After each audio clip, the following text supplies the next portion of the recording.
Insults sting. That's their purpose. Whether subtle or overt, they're designed to pierce your armor, rattle your confidence, and, most importantly, provoke a reaction. Most people respond instinctively. They defend themselves, they lash out, or they retreat. But here's the uncomfortable truth. All three of those responses put you in a weaker position. Machiavelli knew this centuries ago. He understood that insults weren't just attacks on your pride, they were attacks on your power. And if you react poorly, you hand your enemy exactly what they want: control over your emotions, your reputation, and sometimes even your future. So how would Machiavelli deal with insults? Not with anger, not with sulking, not with dramatic clapbacks. He would transform the insult into a weapon, and he would do it so subtly that his opponent wouldn't even realize they'd been neutralized until it was too late. If you're tired of letting other people dictate your emotional state, read carefully. Here is how to deal with insults: the Machiavellian way. Machiavelli believed that attention is currency.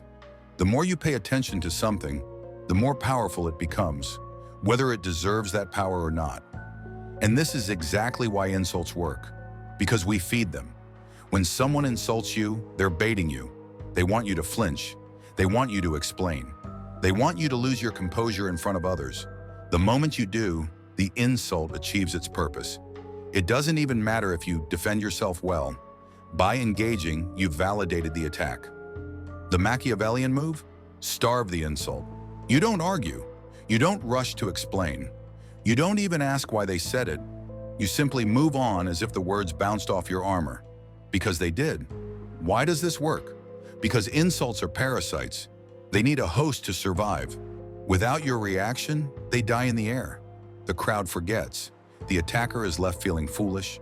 And most importantly, you remain untouchable. Silence isn't weakness. It's strategic. The world is full of people desperate for a reaction. The most powerful person in the room is the one who doesn't need to give one. Now, silence works wonders. But sometimes you'll want to respond because you're in a public setting, because the insult is too direct, or because you want to flip the dynamic in your favor. Here's the key. You never defend. You reframe. Machiavelli would remind you, the moment you deny the insult, you look guilty. I'm not arrogant makes you sound arrogant. I'm not weak makes you sound weak.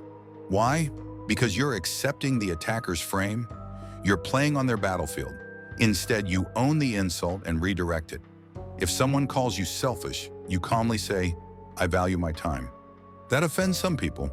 If they call you arrogant, you respond, I prefer confidence to self-pity. Notice what's happening here. You're not rejecting the accusation. You're absorbing it and flipping it into a strength. Suddenly, you're not on the defensive. You're the one defining the narrative. The attacker loses their footing because you've made the insult irrelevant. This is Machiavelli's genius, turning weakness into strength by controlling the frame. You never look rattled, you never look desperate, and the crowd sees it. Most people treat insults as isolated events. They're not. They're signals. A Machiavellian mind sees insults as a goldmine of information. Who's behind it? What's their motive? Who else is listening? This is where you shift from reacting to strategizing. An insult can reveal a rival's insecurity. Someone who calls you lucky is likely threatened by your competence. Someone who mocks your ideas might be afraid they're better than theirs. Instead of firing back, Machiavelli would take mental notes. Once you know what rattles your opponent, you hold power. You can choose to exploit it later or simply use the information to protect yourself. But here's where it gets interesting. Insults can also be opportunities to build alliances. If someone attacks you publicly and others see it as unfair, you've just gained sympathy. You can use that moment to solidify relationships with people who respect how you handled the situation with grace. In Machiavelli's world, every insult is data. Don't waste it by taking it personally. One of the most devastating Machiavellian tools for dealing with insults is humor. When you laugh in the face of a jab, you instantly diffuse its power. But when you do it skillfully, you also humiliate the attacker without ever appearing hostile. The trick is to keep the humor light. If you go too sharp, it looks like retaliation. If you go too soft, it falls flat. Find the middle ground, a witty, effortless comeback that makes everyone else laugh. and makes the attacker look foolish for even trying. Example, someone sneers, "You're late, as usual." You smile and say, "I like to arrive when the party's ready for me." You're not apologizing, you're not explaining, you're reasserting dominance without raising your voice. Humor is social magic because it keeps people on your side. Nobody likes the overly defensive person. Everyone likes the one who can stay calm and make light of the moment. Machiavelli would call this disarming. And once the attacker is disarmed, they're less likely to try again. One of Machiavelli's deadliest strategies was delayed retaliation. He knew that reacting in the heat of the moment rarely works in your favor. Emotions cloud judgment. Timing is everything. When someone insults you, resist the urge to strike back immediately. Instead, step back, breathe, think. Where's the greatest leverage point? How can you respond in a way that makes a lasting impact, not just a temporary emotional release?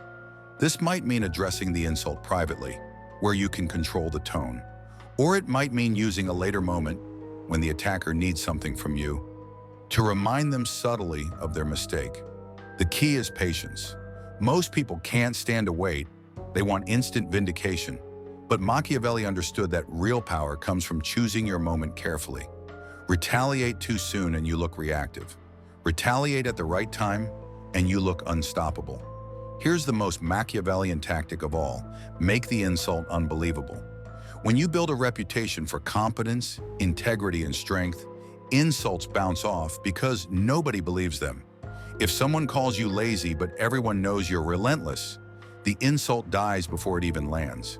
If they call you incompetent but you have a track record of excellence, they look jealous. This is why Machiavelli always emphasized the importance of appearances. It's not about being perfect. It's about creating a public perception that protects you. A strong reputation is a shield.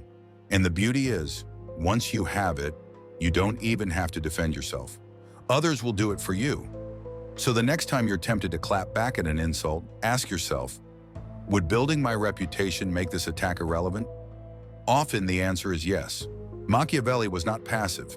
He understood that there are times when ignoring insults or reframing them isn't enough. Some people will continue pushing, hoping to find cracks in your armor.